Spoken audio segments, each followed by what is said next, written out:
नमस्कार, मैं हूँ रेणु कुमारी, आचार्य मनोहर लाल अग्रवाल सरस्वती विद्या मंदिर इंटर महाविद्यालय लोहरदगा।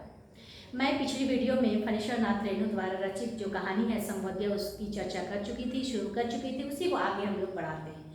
तो इसमें संवद्या जो है, इसका अर्थ होता है संदेशवाहक, एक स्थान से दूसरे स्थान संदेश जो पहुंचाता है।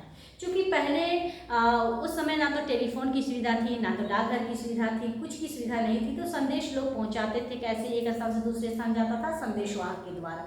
और उस समय संदेशवाहक का बहुत मान सम्मान होता था, इज्जत होता था। लेकिन अब लोगों का दृष्टिकोण अब इस पहले की तरह नहीं है, बदल चुका है। तो कहानी में सबसे पहले हम लोग देखते हैं कौन कौन से पात्र है, कौन से गांव से शुरू होता है। ये कहानी शुरू होता है जलालगढ़। जलालगढ़ एक गांव का नाम है और इसमें पात्र हैं संवद्या। ये हरगोविंद इसमें पात्र है। हरगोविंद जी संवद्या बनते हैं। बड़ी बहुरिया रहती हैं मोदियाई, गुल मोहम्मद आगा और बड़ी बहुरिया की 3 देवर देवरानियां। ठीक है, तो इसमें सबसे मेन जो है वो बड़ी बहुरिया है, हरगोविंद जी हैं।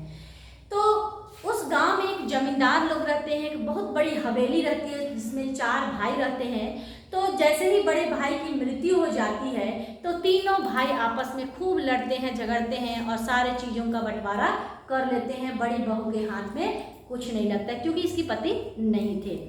तो ये तीनों जो देवर हैं, बड़ी बहुरिया के तीनों देवर और देरानियाँ क्या करती हैं, सभी जायदादों को बेचकर और गांव से निकलकर शहर की ओर चले जाते हैं। बड़ी बहुरिया को अकेले बेबस लाचार दर्द में झोंक रखते हैं, मतलब कि वो अकेली रह जाती हैं। तो वो बुलावा भेजती है हरगोविंद जी को।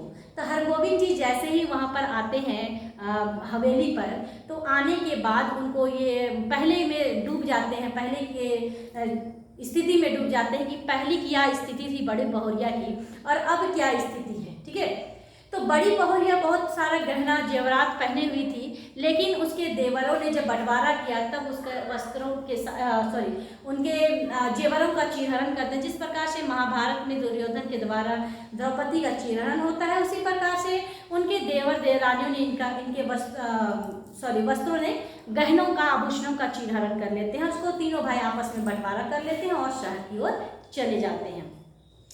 तो उसी समय, जिस समय हरगोविंद जी बड़ी हवेली आते हैं, उसी समय एक लेडी आती है, एक औरत आती है, बूढ़ी औरत मोदियाँ, जो राशन दुकानदार रहती है। वो अपना पैसा वसूलने, उधार का पैसा लेने के लिए बड़ी बहुरिया के पास आती है और उसको बहुत भला बुरा कहती है। तो उस समय हरगोविंद जी उसका पक्ष लेते हैं और उसको बहुत फटकारते हैं, बहुत कुछ बोलते हैं। उसके बाद सुनने के बाद वो भला बुरा कह के वो फिर वहाँ से चली जाती हैं। तो उसी समय एक किस्सा सुनाते हैं गुल मोहम्मद आगा की।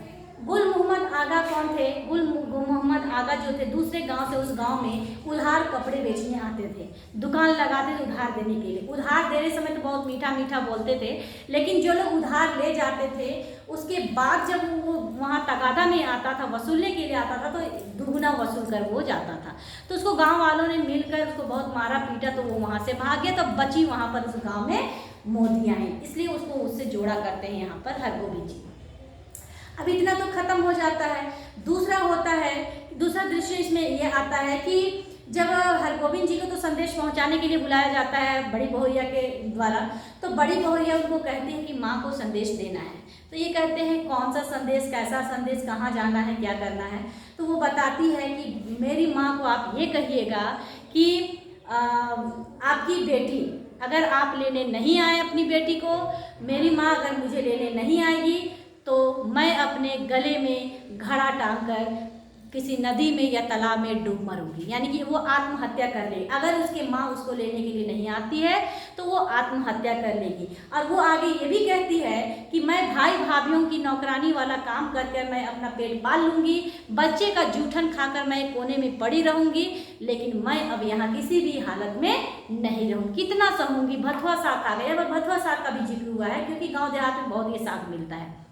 तो भथुआ साग खाकर मैं कब तक जीऊँगी। भथुआ साग वो भांप कर खाती थी, इतना दयनीय स्थिति थी उनका। ठीक है, तो उसको कहती है कि आज ही चले जाइए। तो 10 बजे की गाड़ी में वो चले जाते हैं। तो जाने से पहले उनको 5 रुपये नोट अपने आंचल से, बहुत ही पुरानी नोट, क्योंकि उसके पास पैसा नहीं था, इसलिए वो पुरानी नोट निकाल कर देते हैं और कहते हैं कि इससे तो काम नहीं चलेगा, राह खर्च इसके लिए इतना में तो नहीं होगा, आने वक्त जाने के लिए तो हो जाएगा, आने वक्त मेरी माँ से ले लीजिएगा, ये कहती है वो। ठीक है, तो वो उस पैसा को हरगोविंद जी उसके स्थिति से भली भांति परिचित थे, तो इसलिए वो पैसा को नहीं लेते हैं और कहते हैं कि इसको आप अपने पास रखिए, मैं खुद इंतजाम कर लूँगा, मैनेज कर लूँगा। तो वो 10 बजे गाड़ी में बैठकर रवाना मतलब कि संदेश पहुंचाने के लिए निकल पड़ते हैं।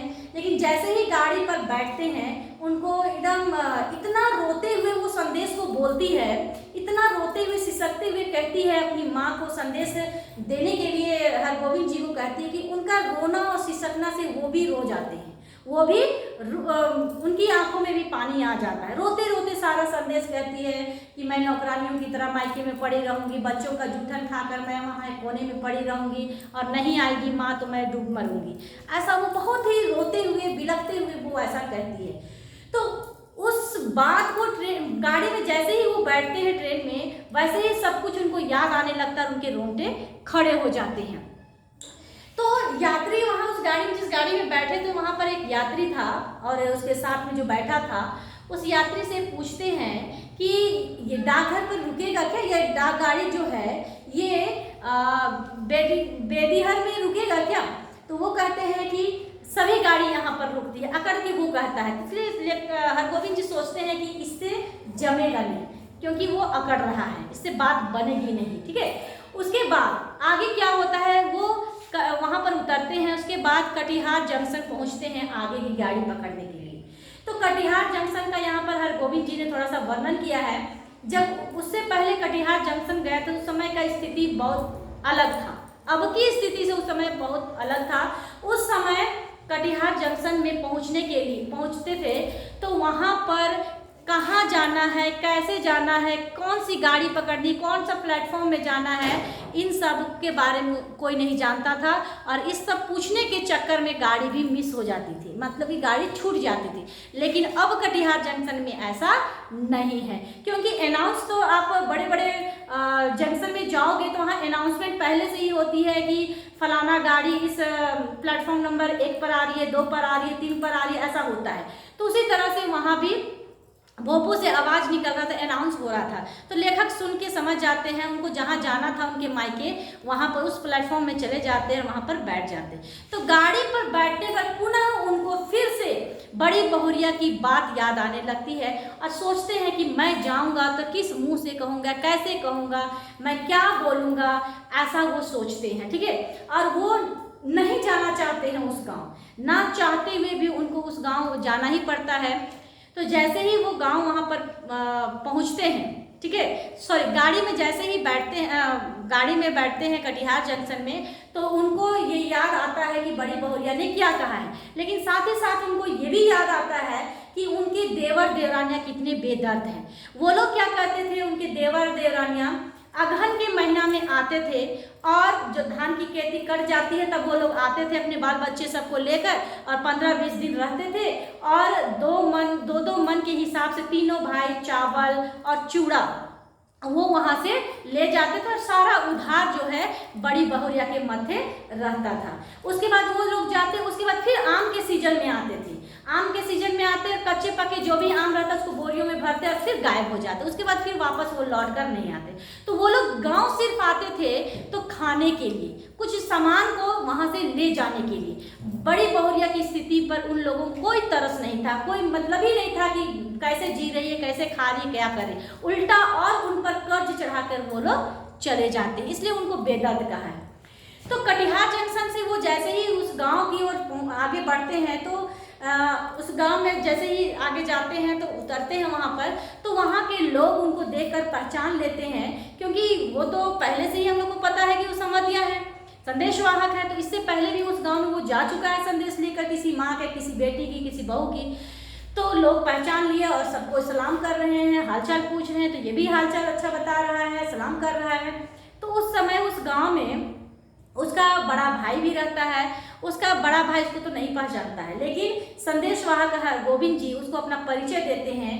तब वो सबसे पहले उनका यही सवाल रहता है कि आप जलालगढ़ से आए हो तो मेरी दीदी कैसी है, क्या हालत है उनकी, कैसी है, क्या है, ये पूछते हैं तो ये कहते हैं यहाँ पर कि भगवान की कृपा से सब कुछ ठीक है। यहाँ पर झूठ बोलते हैं कि सब कुछ ठीक है। उसके बाद वो उनको अपने घर ले जाते हैं। घर लेने के बाद उनका मान सम्मान होता है, अतिथि सत्कार होता है, ठीक है। उसके बाद उसको आंगन में बोलने के लिए बुलाया जाता है। क्या संदेश लाए हैं, क्योंकि संदेश वाहक है, तो संदेश, क्या संदेश लाए हैं, इसके लिए उसको आंगन में बुलाया जाता है, ठीक है। तो इसके बाद क्या होता है, क्या संदेश सुनाता है, कौन कौन से हैं सुनने के लिए उसके घर में, ये हम लोग नेक्स्ट वीडियो में जानेंगे। धन्यवाद।